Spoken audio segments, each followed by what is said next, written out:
नमस्कार साथियों, आप सभी का स्वागत है। एसएससी एमटीएस 2024 जीडी एग्जाम के लिए अति महत्वपूर्ण प्रश्न जो हमारे मैथ्स के एग्जाम में काफ़ी डिफिकल्ट होती है और उनको निकालने में थोड़ा टाइम भी ज़्यादा लगता है, उन क्वेश्चन को देखेंगे अगले 20 से 25 मिनट में। और जो क्वेश्चन आपके मेरिट को बनाते हैं और इन क्वेश्चन को करे बिना आप मेरिट में सूची में नहीं अपना स्थान पा सकते। तो देखते हैं इन क्वेश्चनों को।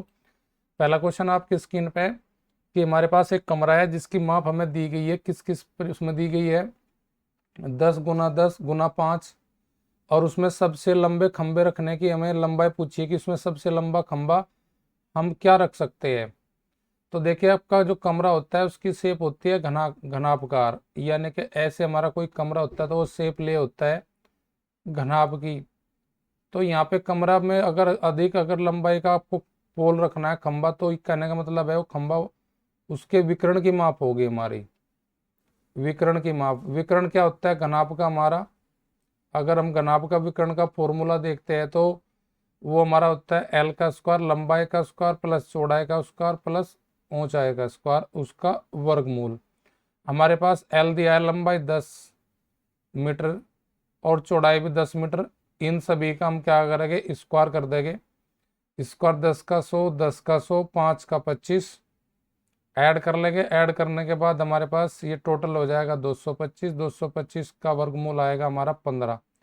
अर्थात विकर्ण की जो लंबाई आएगी इस कमरे में रखने के लिए 15 मीटर आएगी। 15 मीटर लंबा हम खंबा रख सकते हैं इस कमरे में जिसकी माप 10 × 10 × 5 की है। तो 15 मीटर का मेरा खंबा की ऑप्शन हो जाएगी ऑप्शन हमारी 4।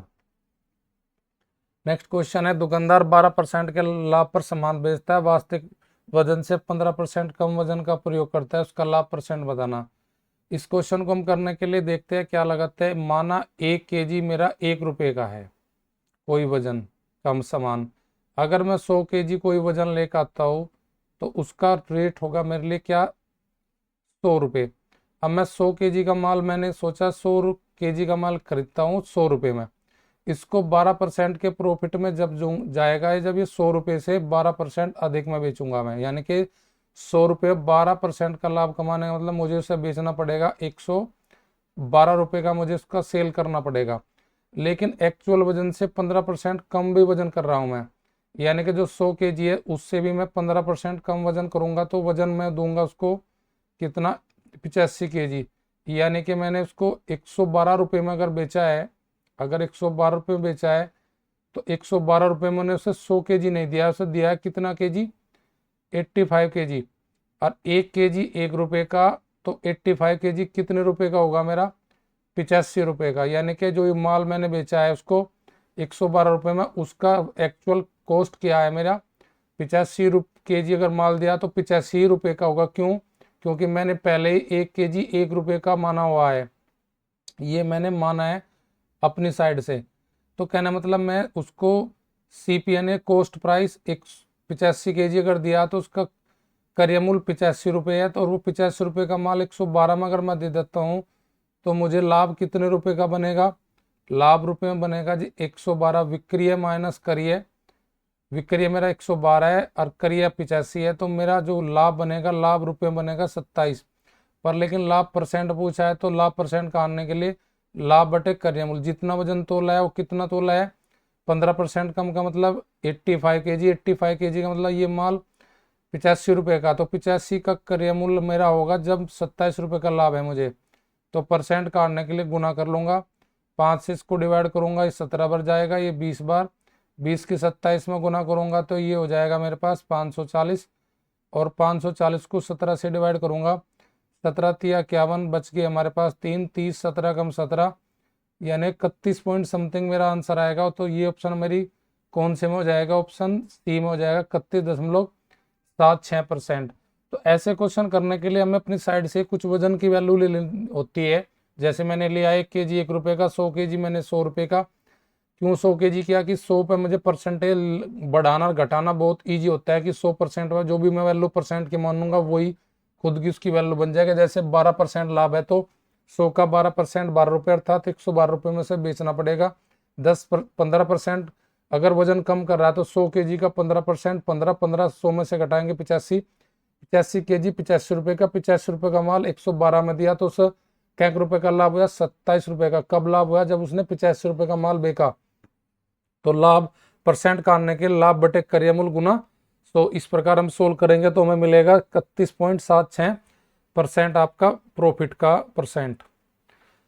नेक्स्ट क्वेश्चन है, जॉन ने एक बैंक को 10% बैंक से 10% वार्षिक चक्रवृद्धि ब्याज पर कुछ धनराशि उधार ली, जिसके लिए ब्याज वार्षिक रूप से चक्रवृद्धि संयोजित किया जाना था। यदि 4 वर्ष के अंत में उसे 21,961 रुपये 50 पैसे का भुगतान करके अपना उधार चुका हो तो कितने राशि उधार ली। देखो सर, हम थोड़ा सा अप्रोच अलग लगाएंगे, जो बेसिक सूत्र है उससे अलग अप्रोच से करेंगे। कैसे करेंगे? देखो, हमारे पास 10% की दर है। अगर मैं 10% को सीआई की टेबल में अगर मैं देखता हूँ, सीआई की टेबल में देखता हूँ 3 वर्ष बाद कितना हो जाएगा। अगर जिसने थोड़ा ये टेबल पता है, इस फॉर्मूले से बनता है हमारा 3x इंटू 3 गुना एक्स स्क्वायर, और इसके बाद हम x की पावर 3 ऐसे बना लेते हैं। एक ऐसे फॉर्मूले से 3 साल का डायरेक्टली 10 साल का मुझे परसेंटेज पता लग जाएगा। तो जब मैं इसका इस्तेमाल करूंगा तो 10% 3 साल बाद 33.1% बन जाएगा। इस फॉर्मूले को जब मैं बनाता हूँ, इस फॉर्मूले x का मीन्स मेरा यहाँ पे सवाल की दी गई परसेंटेज है, और यहाँ पे अंक मेरे 4 अंक के बाद मेरा यहाँ पे पॉइंट लग जाएगा। तो अब जिसने पता है इस फॉर्मूले का, वे बना देंगे 10% 3 साल बाद 33.1% मेरा हो जाता है टेबल में। तो मुझे 4 साल का संयोजित करना, तो 4 साल का मीन्स मैं एक सक्सेसिव बट्टे वाला लगा लूंगा एक बार, फिर 33.1 के साथ 10% बना लूंगा एक बार और।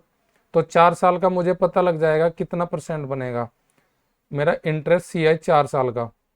तो इसको मैं सक्सेसिव बट्टे से करके गुना 10/100, तो जब मैं से जोड़ूंगा 33 और 10 43.1, और ये हो जाएगा मेरे पास, ये पॉइंट हमारा कट जाएगा 0 से 0, 1 पॉइंट और बढ़ जाएगा तो 3.131 और ऐड कर लूंगा, तो ये हो जाएगा मेरे पास 40.41%। यानी कि 4 साल बाद मेरा 10% का जो कंपाउंड इंटरेस्ट इकट्ठा होगा मेरे पास 40.41%। तो मैं यहाँ से ऑप्शन ले लेता हूँ। अगर मैं 17,000 का 40% निकालता हूँ, देखे 17,000 का मैं डायरेक्टली 40% ही निकाल लेता हूँ, कितना बनेगा मेरे पास इंटरेस्ट। अब मैं यहाँ से 0 से 0 काटता हूँ, देखिए 0 पीछे हमारे रख लेंगे 17 पंजे 85, 17 छिक्का 102, 10 हमारे कैरी करेगा, 17 चौका 68, 68 और 10 78। अगर मैं 7800 रुपये यानी कि 7500 रुपये के लगभग 8,000 के आसपास अगर मैं जोड़ लेता हूँ इसमें, अगर मैं इसे जोड़ लेता हूँ 7820 रुपये, तो ये वैल्यू 17,000 में 7,000 जोड़ूंगा तो 24,000 समथिंग आएगी, जो कि मेरी यहाँ पे दी गई वैल्यू यानी कि मिस धन से अधिक होगी। तो पहली ऑप्शन मेरी क्रैश करगी। आगे इसी प्रकार अगर मैं 16 से देखता हूँ निकाल के 16,000 पे 40% निकाल लेता हूँ मैं टोटल पे अराउंड में, तो यहाँ पे मेरा देखने कितना बनेगा 0, 16 छिकम 96 बच गए, 9 हमारे पास कैरी करके 16 चौका 64, 64 और 9 मेरे पास हो जाएगा 73। अगर मैं 7300 उसमें जोड़ता हूँ रुपये 7360 रुपये, तो यहाँ पे मेरे वैल्यू 21,000 से ज़्यादा हो जाएगी। 16 और 7 मेरा हो जाएगा कितना 23,000 के लग, तो ये भी मेरी ऑप्शन कट होगी। तीसरी अगर मैं 15,000 पे निकालता हूँ, 15,000 का 40%, तो यहाँ पे मेरा देख 7 बन जाए, 2 0 से 2 0 कट गई मेरे पास 0, 15 छिक्का 90 का 0 हासिल 9, 15 चौका 60 और 9 69। यानी कि अगर मैं 15,000 में 6,900 रुपये जोड़ता हूँ तो ये 21,900 के लगभग मेरा आ जाएगा। तो यही मेरा आंसर हो जाएगा।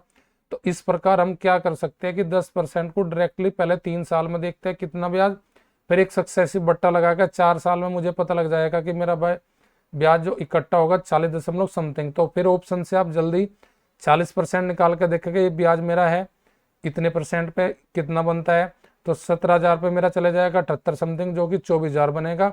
16 पे 23,000 समथिंग बनेगा, जो 21,000 मेरा यहाँ पे अमाउंट दिया है उस पर कौन सी ऑप्शन बनाएगी हमारी, वो 15,000 की। तो 15,000 मेरा इसका आंसर हो जाएगा। अगर हम वैसे बेसिक तरीके से करेंगे तो बहुत लेंथी हो जाएगा, बस थोड़ा इस तरीके से हम बना सकते हैं सवाल को ईजिली। अब देखिए दूसरा तरीका सवाल को करने का हमारे पास बेसिक होगा या फिर ये होगा, इससे स्पीड से हम इस सवाल को नहीं बना सकते। नेक्स्ट क्वेश्चन मेरा है 400 मीटर लंबी वृत्ताकार दौड़ में ए और बी एक ही बिंदु से एक ही समय पर क्रम से 10 मीटर प्रति सेकंड 16 मीटर प्रति सेकंड की चाल से चलना शुरू करते हैं। समान दिशा में दौड़ते आरंभ बिंदु से पहली बार कितने समय बाद मिलेंगे। देखो ये सवाल हमारा दौड़ चाल का होता है। यहाँ पे कोई सर्किल नुमा में दौड़ है जो कि अपने आप में पूरा एक राउंड कितने मीटर का है जी, 400 मीटर का एक राउंड है। दोनों यहाँ से दौड़ लगाना शुरू करते हैं जिनकी स्पीड है 10 मीटर प्रति सेकंड और जी 16 मीटर प्रति सेकंड, ए और बी की हमारी। अब इसने पूछा दौड़ने कितने समय बाद में मिलेंगे। तो यहाँ पे पहले देखेंगे जो 10 सेकंड में 400 मीटर का राउंड कितने समय में लगेगा। तो दूरी हमारे पास 400 मीटर है और चाल है कि 10 1 की 16, तो इनसे हम क्या निकाल लेंगे, पहले समय निकाल लेंगे। अब ए कितने समय में एक पूरा चक्कर लगाएगा 400 मीटर का, और बी कितने समय में। तो जब हम 400 को 10 से भाग करेंगे, यानी कि ये हमारी दूरी है, डिस्टेंस, नीचे हमारी स्पीड है, तो यहाँ से हमारा आ जाएगा टाइम। तो ये यहाँ पे टाइम मेरा आ जाएगा, ए के लिए टाइम बन जाएगा मेरे पास 40 सेकंड। अगर मैं यहीं पे देखता हूँ 400 मीटर की दौड़ में बी अगर 16 की चाल से दौड़ 16 मीटर प्रति सेकंड की चाल से दौड़ रहा है, तो इसको कितना टाइम लगेगा, 16 दूनी 32 और 16 पंजे 80, इसको लगेगा टाइम बी को, उसको पूरा एक चक्कर लगाने में 400 में 25 सेकंड, इसको लगा ए को लगा 40 सेकंड। बस हमें 40 सेकंड और 25 सेकंड का हमें एलसीएम ले लेना है। उस एलसीएम से हमें पता लग जाएगा फर्स्ट टाइम दोनों कब मिलेंगे। तो इन दोनों का टाइम का एलसीएम मेरे पास कितना बनेगा, 40, और आपका 25 का जो एलसीएम बनेगा वो बनेगा मेरा 200, और 200 सेकंड बाद ही ये दोनों मिलेंगे। और 200 मेरे पास ऑप्शन में किस में दिया है, ऑप्शन सेकंड में दिया है मुझे। तो सवाल को बनाने के लिए आपको क्या करना पड़ेगा, जो आपके ट्रैक की लंबाई है उसे पहले उनकी चाल से भाग करके हमें समय निकालना पड़ेगा। ए कितना एक राउंड लेने में कितना टाइम लगता है, बी कितना, उनके टाइम का एलसीएम ही हमारा आंसर हो जाएगा। उनका एक ए लेता है 40 सेकंड में पूरा एक राउंड, बी लेता है 25 में 40, 25 का जो एलसीएम होगा ये हमारा समय होगा फर्स्ट टाइम इनका मिलने का। तो हर 200 सेकंड पे दोनों प्रारंभिक बिंदु से मिलते रहेंगे। अगला क्वेश्चन हमारा, बेलनाकार टंकी की क्षमता में दी गई है 56-32, उसके आधार का व्यास दिया गया है 16 मीटर, इसकी गहराई बतानी है। देखो यहाँ पे मेरे पास ये बेलन होता है सिलेंड्रिकल, ये बेलन होता है, बेलन में मुझे आधार का व्यास दिया गया है, कितना आधार का व्यास दिया गया है मेरा 16 मीटर, तो त्रिज्या मेरी कितनी हो जाएगी 8 मीटर की। अब मुझे यहाँ पे सवाल पे निकालनी एच, यानी कि उसकी गहराई, मुझे गहराई की वैल्यू निकालनी एच की। तो बेलन की पहले में बेलन का आयतन पता होना चाहिए, बेलन का आयतन का फॉर्मूला हमें पता है, तो हम सवाल को बनाएंगे। बेलन का आयतन हमारा क्या होता है, पाई आर स्क्वायर एच, बेलन का आयतन बराबर पाई आर स्क्वायर एच, जिसकी वैल्यू दी गई है मुझे 56-32 घन मीटर। यहाँ से मैं एच की वैल्यू फाइंड करूंगा, आर मुझे पता है तो यहाँ पे वैल्यू पुट कर दूंगा, पाई की वैल्यू 22/7, आर की वैल्यू मेरे पास 8 का स्क्वायर हो जाएगा, आर का वैल्यू यहाँ रखूंगा तो 8 का स्क्वायर 64। एच मुझे फाइंड करना है, 56-32 को मैं गुना करूंगा किससे, पहले ये 7 इससे गुना करेगा और भाग कौन करेगा इसको, 22 गुना 64। तो अब डिवाइड कर लेगा, 8 से काटेगा, 8 सती 56, बच गया आपके पास, नहीं चलता तो 2 जीरो उतार के दोनों जोड़ा उतार लगे, तो ये हो जाएगा 8 चौक मेरा 32, ये कट गया 8 8 64 से 8 बार ये चले जाएगा, 8 से फिर काटेगा 8 8 64 8 8 64 88 बार ये कट जाएगा, 88 को काटेगा 22 4 बार, 4 की गुना करूंगा मैं 7 में, तो 4 गुना 7 में जब करूंगा तो मेरी हाइट आ जाएगी, यानी कि गहराई आ जाएगी, कितने मीटर की आ जाएगी मेरी ये 28 मीटर की, यानी कि वो टंकी जो है मेरी गहराई कितनी ली हुई है 28 मीटर, 28 मीटर मेरी ऑप्शन फर्स्ट में हो जाएगी। नेक्स्ट क्वेश्चन मेरा है, हमारे पास भिन्न दी गई है 1/20 1/30 1/42 1/56 1/72 1/90 1/10 1/32, ऐसी भिन्न का हम एलसीएम भी नहीं ले सकते। तो कैसे इन क्वेश्चनों को बनाने के हमारे पास विधि होनी चाहिए, कौन सी विधि से इन सवालों को हम बना सकते हैं। तो बना सकते हैं किस विधि से, देखिए हमें पता है कि 20 जो हमारा हर है ये लगातार मल्टीपल है किसका, जैसे 20 4 गुना 5 का, ये हमारा 5 गुना 6 का, ये हमारा 6 गुना 7 का, ये गुना हमारा 7 गुना 8 का, और 72 मेरा 8 गुना 9 का मल्टीपल है मेरा। 90 किसका है? 9 गुना 10 का। और ये 10 गुना 11 का मल्टीपल है। और ये हमारा 11 गुना 12 का मल्टीपल है। इनको कैसे बनाएंगे? जो 1/20 को कैसे हम फॉर्म कर सकते हैं दोबारा दूसरे तरीके से? अगर 1/4 में से हम 1/5 घटा लें तो उसकी वैल्यू 1/20 ही बन जाएगी। इस प्रकार हम उनको करते जाएंगे। 1/30 को लिखेंगे 1/5 माइनस 1/6। ऐसे करते जाएंगे, इन सभी को लिखते 1/6 माइनस 1/7। ऐसे आगे लिख देंगे प्लस 1/7 माइनस 1/8। ऐसे आगे प्लस करेंगे, अगले में लिखेंगे 1/8 माइनस 1/9। अगले कोष्ट में लिखेंगे 1/9 माइनस 1/10। अगले में कोष्ट में लिखेंगे हम प्लस 1/10 माइनस 1/11।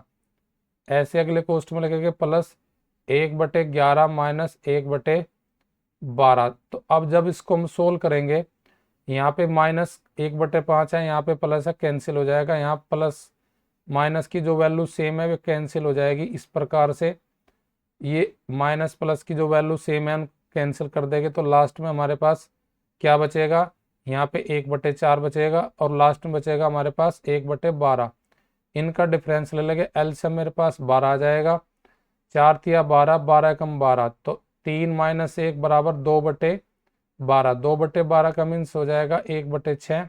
ये मेरा इसका आंसर हो जाएगा 1/6। इसकी मैंने ऑप्शन गिवन नहीं की थी शायद टाइपिंग की वजह से, तो इसका जो आंसर आएगा वो आएगा 1/6। तो ऐसे क्वेश्चन बहुत आजकल एसएससी पूछ रहा है, तो देखने में टिपिकल लगते हैं पर लेकिन होते हैं वे थोड़े इजीली। तो ऐसे क्वेश्चन को करने के लिए सीधा सीधा क्या अप्रोच लगा सकते हो आप? ऐसा ना बनाओ अगर आपने पहले क्वेश्चन का अभ्यास है, पहले वाले फैक्टर जैसे हमारे पास 4 है तो मैं पता कि ये 4 बच जाएगा, लास्ट वाला बच जाएगा। बस इन्हीं में इनका फ्रैक्शन बनाएगा। यहीं पे सिंपल इतना बड़ा ना करके, अगर हमने प्रैक्टिस में पहले निकाला है सवाल तो यहीं से डायरेक्टली हम आंसर ले सकते हैं इसका, अगर हमें इस सवाल का अभ्यास है निकालने का। नेक्स्ट क्वेश्चन हमारा, डिस्काउंट स्कीम के तहत 20% की छूट के बाद भी 10% का लाभ होता है। ये सेम क्वेश्चन ऐसा ही है। कोई दुकानदार अपने सामान को 10% के लाभ पे बेचता है लेकिन एक्चुअल वजन से 20% वजन कम करके बेचता है, तो उसका वास्तविक लाभ बताइए। इस लैंग्वेज में हम सवाल को बोल सकते हैं, पर लेकिन यहाँ पे हमें पूछा है अगर मैं 20% की छूट दे के भी 10% का लाभ कमाता हूँ तो फिर मेरा अंकित मूल्य क्रय मूल्य से कितने परसेंट अधिक है। यानी कि अंकित मूल्य मुझे बताना सवाल में कि अंकित मूल्य क्रय मूल्य से कितने परसेंट अधिक है। क्रय मूल्य से कितने परसेंट अधिक है ये मुझे बताना सवाल में। तो ऐसे सवाल बनाने के लिए फॉर्मूला भी हो जाता है हमारा जो इजीली निकाल सकते हैं हम इसको। सूत्र क्या है हमारा? परसेंटेज का हमारे जो भी दी गई है दोनों परसेंटेज को ऐड करो और बटे 100 माइनस 100% माइनस छूट का परसेंट और गुना 100। अगर ये फॉर्मूला कहीं सवाल में ऐसा सवाल आता है कि अंकित मूल्य क्रय मूल्य से कितना परसेंट अधिक है, तो ये फॉर्मूला हम लगा के जल्दी क्वेश्चन को बना लेते हैं।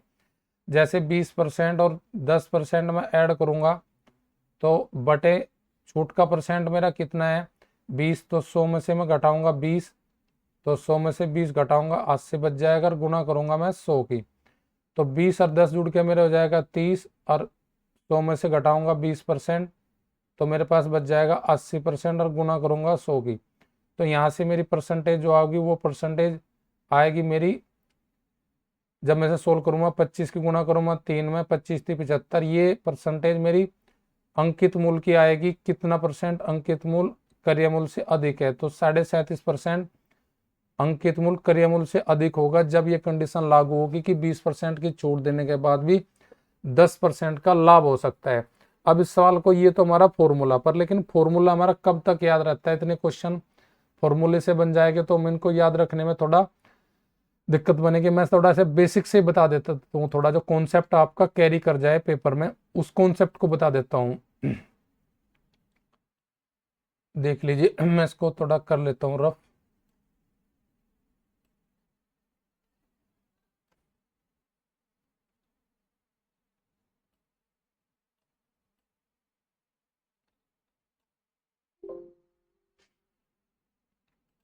तो ये मेरा यहाँ पे दूसरे तरीके से मैं आपको समझा देता हूँ सवाल को। अगर हम सूत्र से ना बनाए तो कैसे बना सकते हैं?